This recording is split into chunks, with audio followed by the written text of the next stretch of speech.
L'éditorial du Figaro. Commission européenne et nucléaire, un sommet d'absurdité par Gaëtan de Capelle.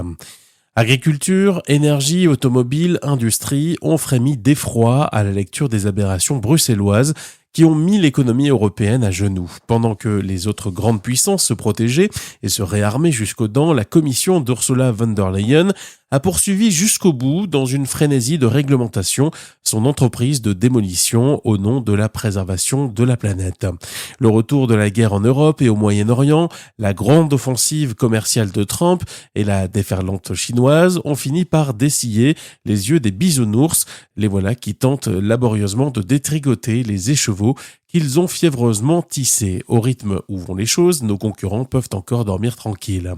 Dans cet inventaire de l'horreur, le combat mené contre le nucléaire, dont la présidente de la Commission admet enfin qu'il fut une erreur stratégique, restera dans les annales comme un sommet d'absurdité. La France, championne du secteur, porte elle-même une immense responsabilité. C'est elle qui, sous François Hollande, a décidé de saborder ses centrales avant qu'Emmanuel Macron, après avoir commis l'immense faute de fermer Fessenheim, fasse marche arrière. Après une guérilla sans relâche, avec le concours zélé de l'Allemagne contre l'atome français, le mea culpa tardif d'Ursula von der Leyen n'aura d'intérêt que s'il marque le point de départ d'une remise en ordre des priorités dans la politique énergétique de l'Europe. La première est de rétablir sa souveraineté en se détachant du lien de dépendance avec la Russie, les États-Unis et les monarchies du Golfe. La seconde est de disposer d'une ressource abondante, stable, bon marché et décarbonée.